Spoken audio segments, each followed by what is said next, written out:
O Sabres, where art thou? Lose third straight.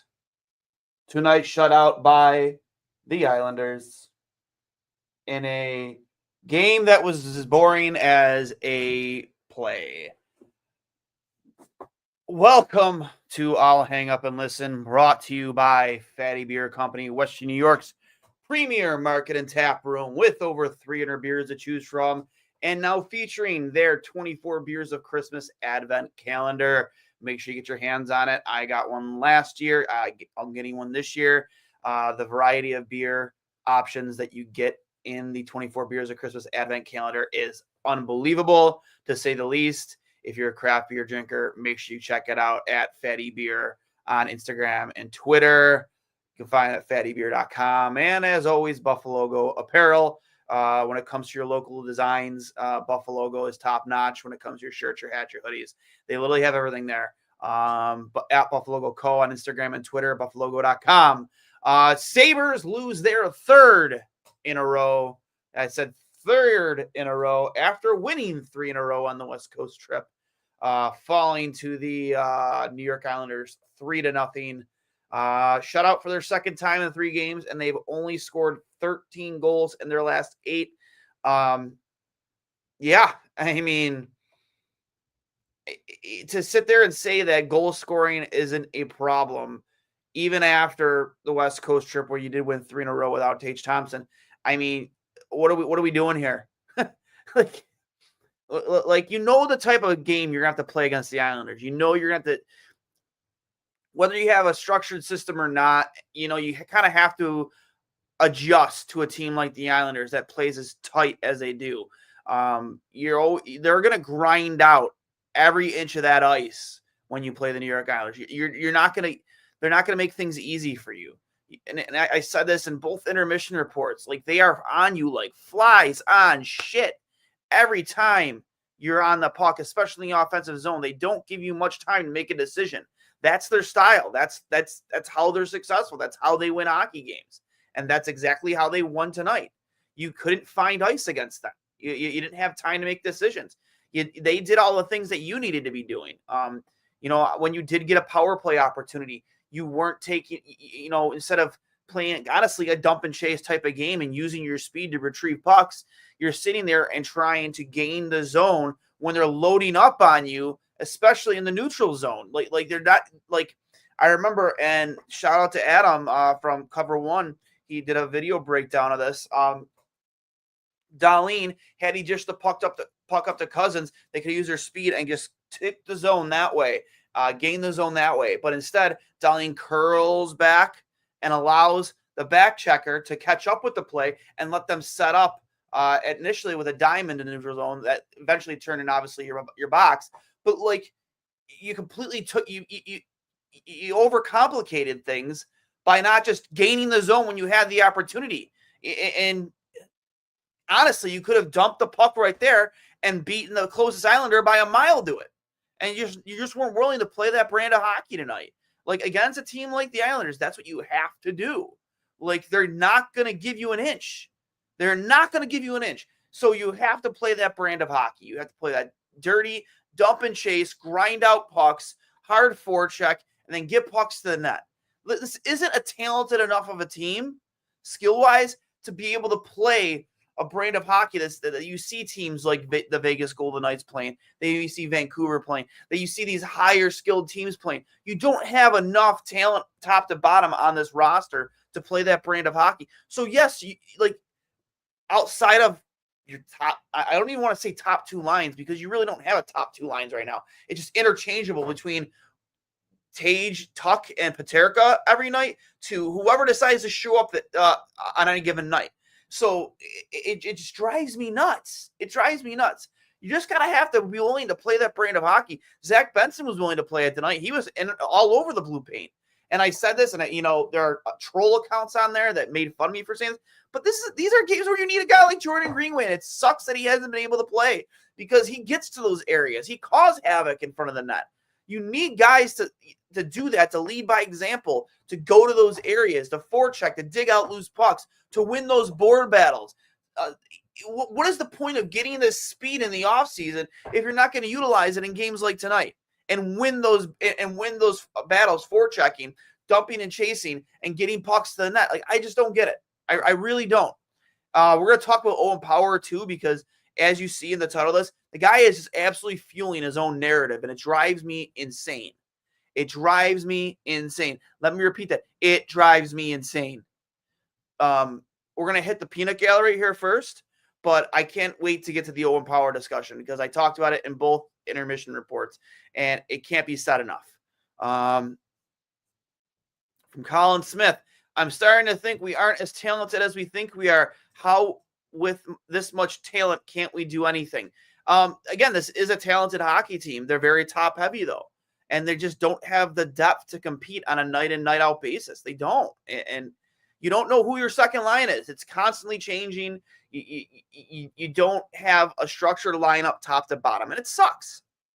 It sucks because you have a line like Thompson, Tage, and Paterka, who buzz every night. You tried to give it a shot. You give it on a shot with Quinn. It wasn't working. Then you threw Kulik there. And I think Kulik is, had a couple nice looks, but then eventually you just went right back to Paterka. But then where the hell does it leave the rest of your lineup? Like, you just can't do it with one. You just can't have it be one line every game, consistently performing for you at a high level. McLeod has been a breath of fresh air. Zucker has been a breath of air, but they really haven't been effective the past 3 games. Where you've lost, we've gone 0-3. Kevin Adams, where are you at? Kevin? I don't know. I mean, question this entire core, to be honest. I mean, you should be. Don't worry, guys. GM Kevin Adams is working the phones. Yeah. I've been ready for a new general manager since July. You guys don't miss with your comments.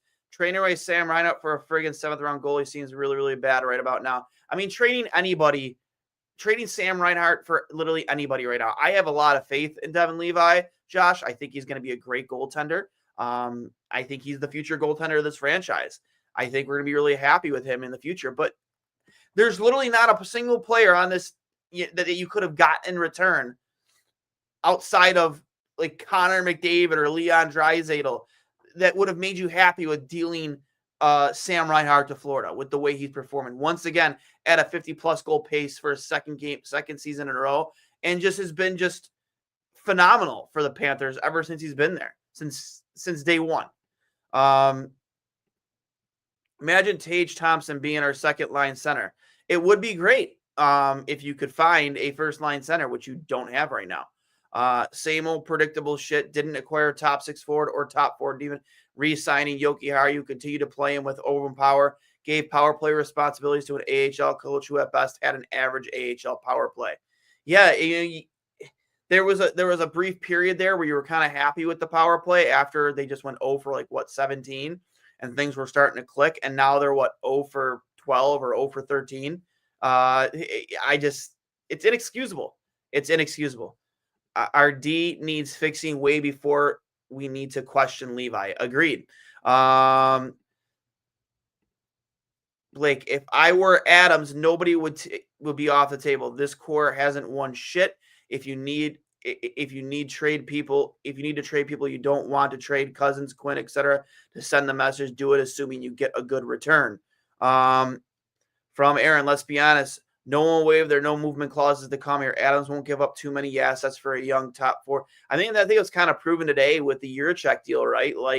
That was a big return for Columbus. Yeah, hats off to them. They got a first, a second, a third, and an NHL defenseman. That was a massive return for Juracek. But Juracek also was a former 6 overall pick with a lot of promise. And you can talk about his numbers, only 50 or how many points in 50 NHL games. He has a mindset. Okay, that's right. But you're paying for the potential of the 6 overall pick and knowing what you're getting after he's developed. You know what I mean? No, you don't know the exact NHL caliber NHL defenseman he's going to be. But when you have the assets available to you, like the Buffalo does, you don't want to spend them foolishly. But for fuck's sakes, man, he's a right-handed defenseman are hard to come by. And if you think there's something there that can be developed into a top 4 defenseman, I just don't see why you don't take the chance. But again, I'm also not I'm not unhappy. I'm happy, but I'm not happy. Like, you know what I mean? I'm indifferent about after seeing what the return is. Like, it's not that big of a deal for me that they didn't get David Jiricek because of what the return ended up being. But like, it still would have been nice to see them bring in a right-handed defenseman to play with Owen Power that they think could be capable of playing with Owen Power. And he's going to get a solid chance in Minnesota, that's for sure. From Mauricio, team is full of contradictions, half-truths, hypocrisy, nepotism, time to trade Quinn, Power, and Cousins. Always giving the benefit of the doubt to all three. Also from Mauricio, elaborate power writing on narrative. Duane enlightening me. I'm going to get that. Don't you worry. I'm actually excited to get to that. From Anth, sad reality is the Ducks in the next couple of years have a better shot of making the playoffs than us. I mean, yeah, they have a great young team, talented team. It's unfortunate because, again, this is supposed to be a turning point year for the Buffalo Sabres, bringing in Lindy, and I have faith in Lindy. I really do. I hope he gets these mistakes fixed, but it starts with Kevin Adams and management and ownership willing to take the chances and bring in players that are going to fix this team. Like, I love what Jason Zucker has brought into the table. I like what McLeod has brought into the table, but let's be real, that isn't nearly enough to get this team to the playoffs. It isn't.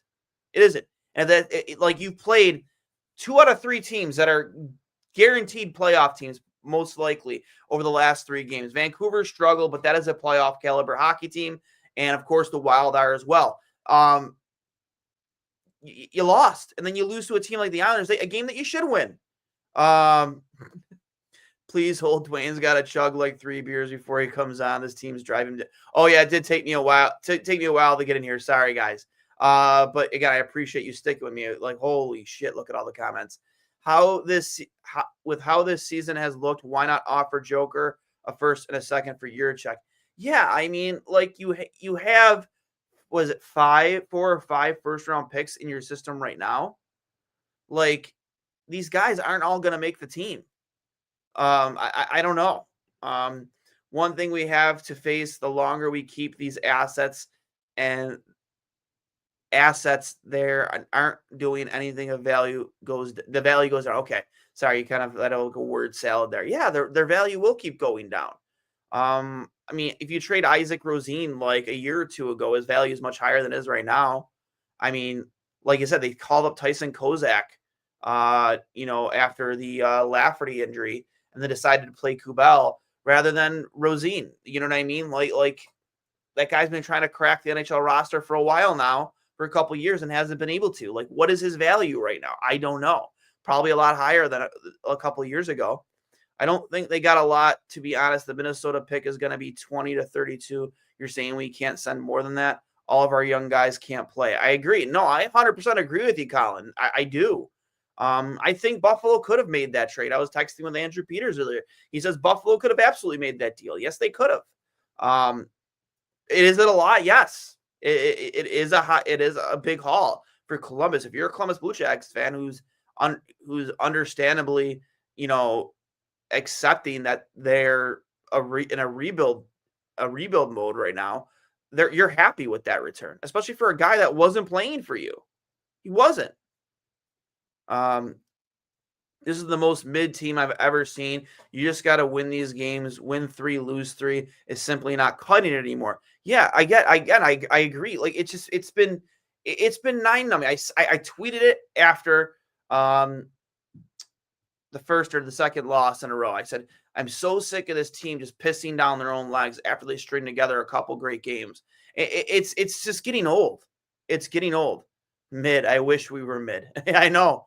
It's mind numbing, man. It really is, and it drives me up a wall. It really fucking does. From Sabres 9,000, another disgraceful performance against a mediocre team. No driving to that, stupid penalties and ridiculous turnovers. Yeah, the Yoki Haru one especially that led to the second goal. Like, buddy, come on. I need someone to ask the coach about the low event style of play here. His team in New Jersey didn't do this. His team in Dallas didn't do this. His teams in Buffalo didn't do this. Team isn't built for it. I agree, Blake. I don't know. I don't know. I wish I had an answer. for you there. It was like they were skating in mud. They didn't use their speed. No pucks to the net. No playing with urgency. No playing with desperation. Even when the third period started, when you were still in that game, realistically, I know it's hard to come back against a team like the Islanders when you're down 2-0 going into the third period. But like you have to play with a level of desperation. You just did not. You didn't come close to that, and it's depressing, man, because you were you were on such a high after the 3-game win streak. From Jake, bro, this may be overreacting, but I 100% see this team golfing in April. I just don't think we can win with this core. This isn't a Lindy problem. It's an Adams problem. Where do we go from here? I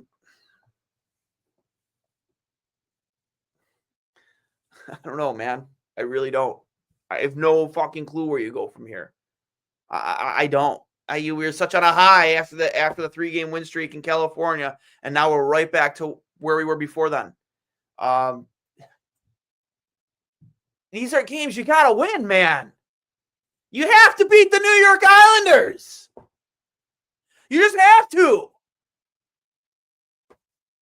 You don't. I don't care if it's on a back-to-back or not. You don't come out flat like that against the New York fucking Islanders.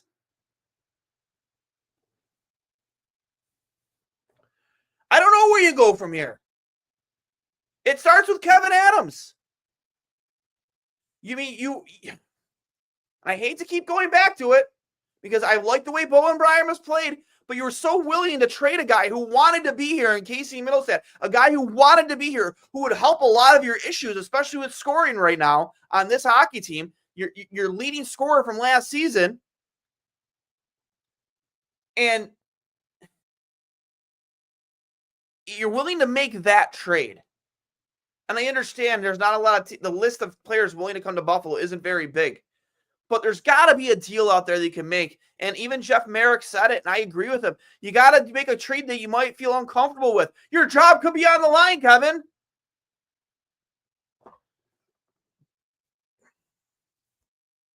I mean, there are players out there that are going to RFA years that, that don't have a no-move clause yet. There are guys out there that at face value, their name value isn't the greatest, but will help this team. You have all of these prospects in your pipeline. Like, they all can't play, Kevin. They all can't play. And the longer you wait, the less value they have. Isaac Rosén, what is honestly his value right now? He can't crack this lineup. And he's a former first round pick. What is his value? You've devalued it by holding on to him. What's he going to be? Just a depth guy in Rochester's entire time here? Go give him an opportunity somewhere else, like you did Savoy in the McLeod deal. McLeod has been a nice surprise for the most part, but again, you need consistency too. You need consistent goal scoring, consistent point production. Guys who are on your score sheet every single fucking night or every other night. Those guys that you brought in aren't those guys. They've been a nice surprise, but they're not those guys. I don't know, man. And we're going to talk about Owen Power now. Owen Power is legitimately fueling his own narrative tonight. I said it. I said it in their intermission report both times. And you look at both goals. I know. And listen, guys, nobody is debating Owen Power's ability offensively. We all know how talented he is. The guy can move the puck up the ice. He can play defense by playing offense, maintaining puck possession, creating scoring opportunities. He's very, very, very gifted, elite gifted, elite level gifted when it comes to that stuff. But tonight was a prime example of why people harp on him as much as they do. Why he drives a certain portion of this fan base nuts, including myself. I respect the analytics, the offensive ability, what he does on that side of the pie chart. But what he does on the defensive side, prime example tonight, the inconsistencies of Owen Power. The Anders legal, look it took like less than 20 seconds to score on that power play. You are standing shoulder to shoulder with him. How much bigger? Can somebody look that up in the peanut gallery? How much bigger is Owen Power than Anders Lee? He's definitely a lot bigger. Shoulder to shoulder with him. Doesn't tie up a stick. Doesn't get physical with him. Nothing. Clean, right to Anders Lee's stick, back of the net. That is on Owen Power. That is 150% on Owen Power. It drives me up a fucking wall. It really, really does. The second goal. Owen Power, Yoki Haru with a horrible giveaway at the blue line. Puck comes the other way. Alex Tuch is hauling ass to get back into play, and he is on the puck carrier. He has the puck carrier. He has him wide. It's the puck carrier, Alex Tuch, James Reimer. That is a low event shot. That is a low chance opportunity, however you want to fucking articulate it. Owen Power and Holmstrom are on the opposite side. Owen Power is like 3 to 5 feet off of him. Like, how do you not realize that situation? That is your man. That is your man. Like you need to be hip to hip with him, tying him up. Instead, you let him go free, stay free, puck right to his stick, back of the net. You're fueling your own narrative, bro. Like, if the people in this fan base are tired of hearing this stuff about Owen Power, where people get on him and his lack of defensive awareness, like I have, like other people have. Tonight is a prime example of why it is that why fans are like that. It's a prime example. Just the lack of defensive IQ and awareness in your own end, bro. There's you can't speak to, you can't debate that tonight. You can't. You cannot debate that. That Owen Power shit the bed on both of those goals. He did. And Lindy Ruff, a guy who preaches accountability, in my opinion, the very next practice, you take Owen Power aside and you walk him through both of those goals. Like, I was listening to at the gym today, believe it or not. Sometimes I just not in the mood to listen to music, and I'll listen to obviously podcasts, stand-up comedy. But today, I finished the Hasek, Miller, Lindy, blue and gold embedded thing, and I re-listened to part of the one where they welcome back Lindy to the organization. And one of the things that was said is non-negotiables, that the players, they say with Lindy, there's non-negotiables when it comes to certain details in the game and certain things you're supposed to do when it comes to working hard, back checking, forward checking, et cetera, et cetera. That, to me, has to be one of those non-negotiables. Like, going to that, it's a non-negotiable. You got to go to the net. You get pucks in, it's a non-negotiable. That has to be a non-negotiable, right?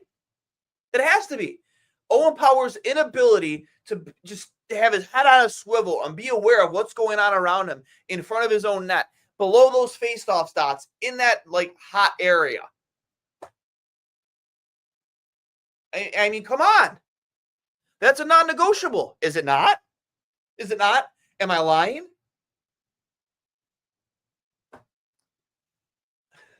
The guy is just fueling his own narrative at this point. And at what point does it get? And again, the point production's there.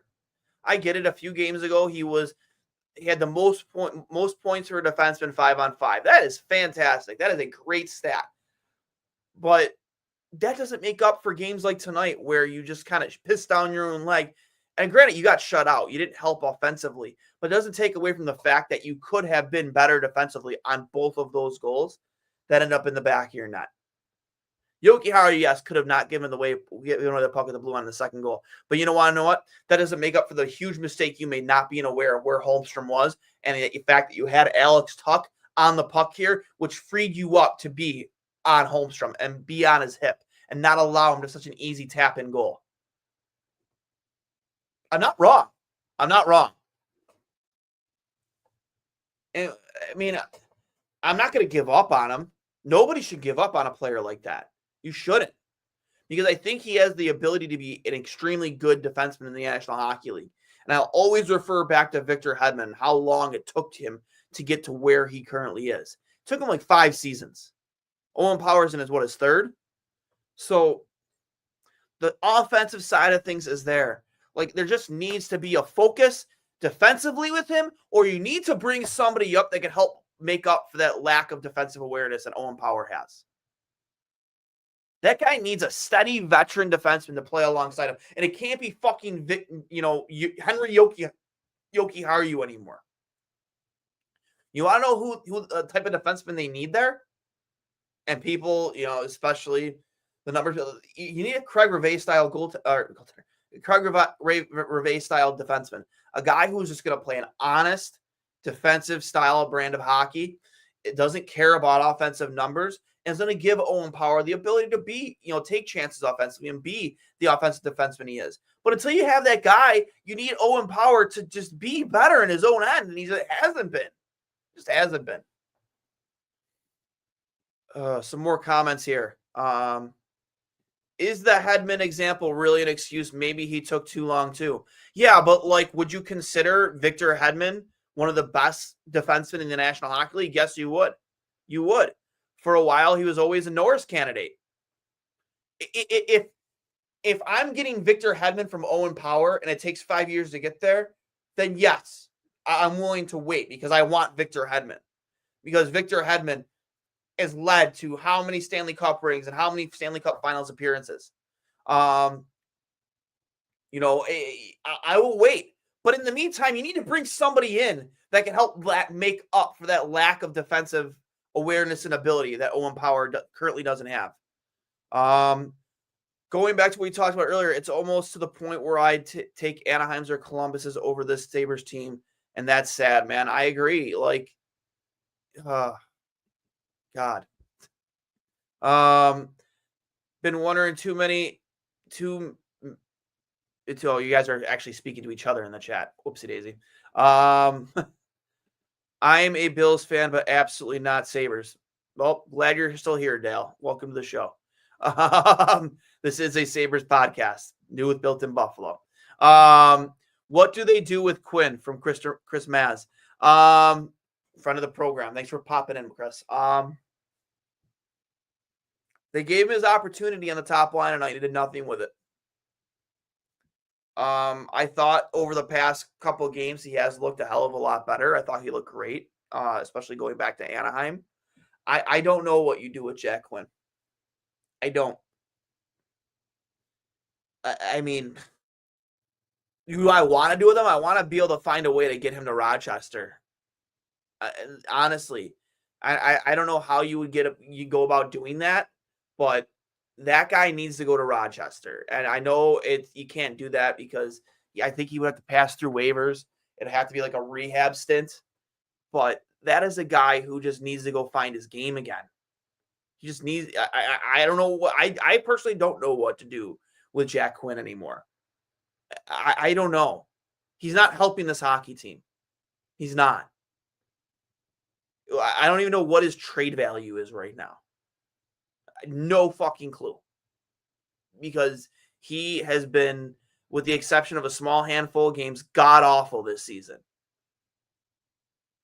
I don't know what to do with Jack Quinn anymore.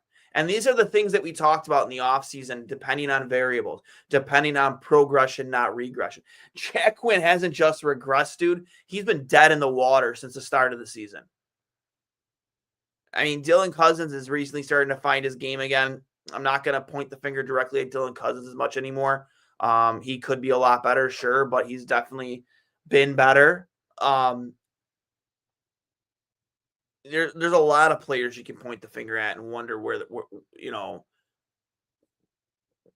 about the ability. JJ Paterka, as much as I love him, he's been kind of quiet lately. Tage Thompson, we don't know if he's fully healthy. Does he have any points in the last 3 games? I don't know. I don't think. I have no idea, because if he does, it's like 1 or 2 maybe. That's a guy you need on the score sheet almost every night. And the Knights have a perfect example is when the top line isn't performing well enough, how much it negatively affects this hockey team. James Reimer played fine, more than good enough to win tonight. But again, when you're playing a low event style brand of hockey that the Islanders play, you didn't adjust your own game plan well enough to beat them. Plain and simple. Now you have, again, a tough schedule coming up. You're getting ready to play Colorado, teams like Winnipeg, very, very talented hockey teams. Colorado is dealing with a ton of injuries right now, but it's still a good hockey team. Winnipeg is the best team in the National Hockey League right now, in my opinion.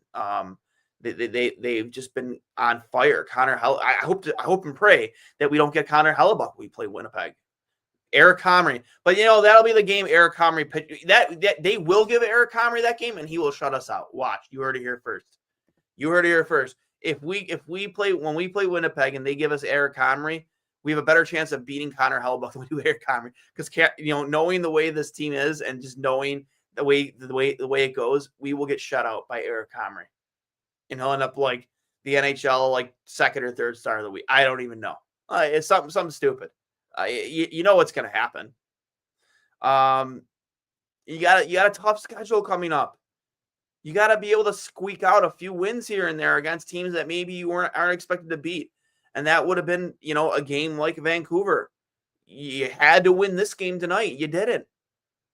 The Wild, as much as it sucks losing that game 1-0,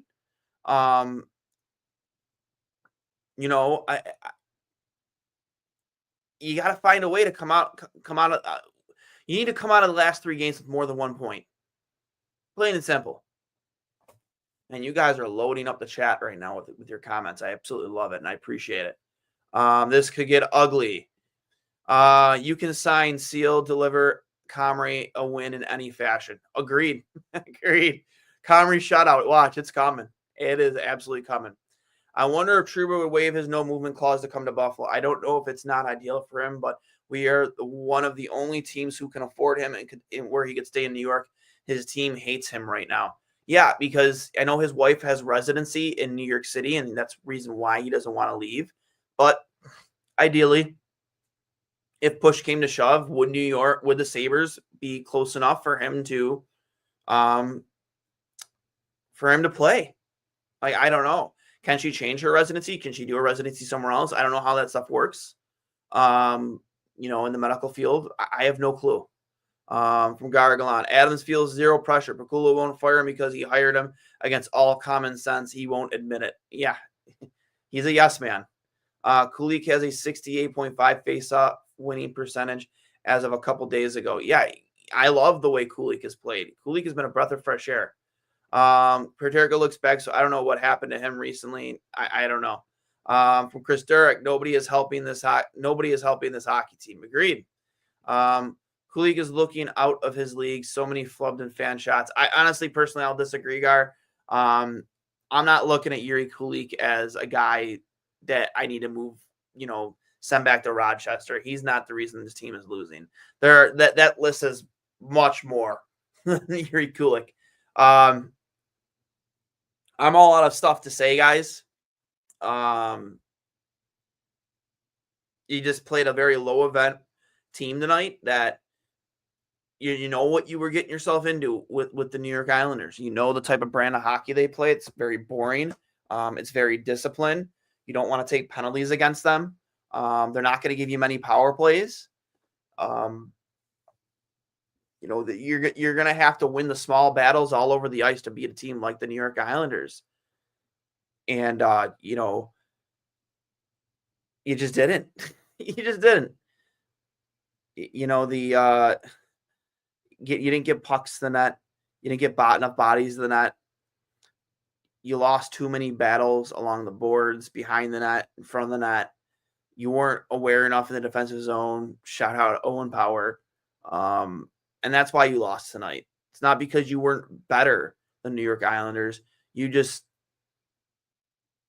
They played a brand of hockey. You knew the type of brand they played, and you didn't adjust your game to it. So listen, guys, I'm going to let you enjoy the rest of your weekend. I am just, I'm flabbergasted over the last 3 games.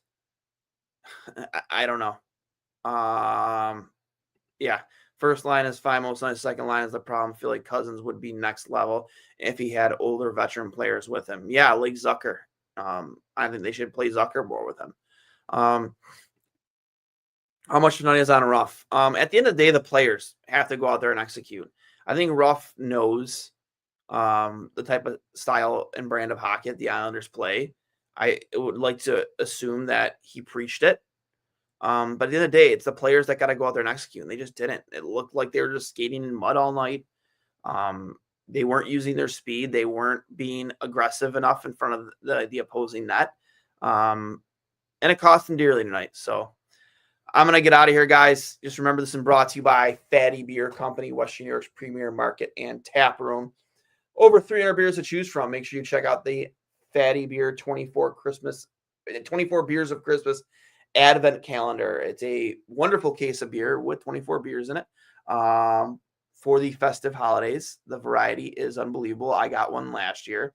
Enjoyed it very thoroughly. It makes perfect as a gift for yourself, a gift for a family member, a gift for a friend, especially for those who like craft beer. You can't go wrong with the 24 Beers of Christmas Advent calendar from Fatty Beer. You can find them at Fatty Beer on Instagram and Twitter, fattybeer.com, and as always, Buffalo Go Apparel. When it comes to locally designed shirts, hats, and hoodies, Buffalo Go has you, especially when it comes to the Bills. They have a wide selection of Bills memorabilia on there. So make sure you go check them out. I am Duane from Two Goalies, One Mic. I'll hang up and listen. Please make sure if you enjoyed this video that you like this video on YouTube, Facebook, and Twitter, that you retweet it, that you share it on Facebook, you share it on YouTube, you subscribe on YouTube. It helps a lot. Leave a comment, hit the like button, hammer that like elbow drop in the like button, do a splash, and who so splash on the like button, subscribe button. If you're a wrestling fan, you know what I mean. Tonight was War Games Survivor Series. Enjoyed that more than I enjoyed the hockey game. But please make sure you do all those things. It helps our show immensely. And make sure you subscribe on all platforms, Spotify, Apple Podcast, wherever you get your podcasts. You're subscribed on Twitter, YouTube. I'll keep repeating myself over and over and over again until you do it. So I'll hang up and listen, guys. You enjoy your night. Enjoy the rest of the weekend. Go Bills tomorrow night against the 49ers. It's going to be a snowy game. But as always, as always, go Sabres.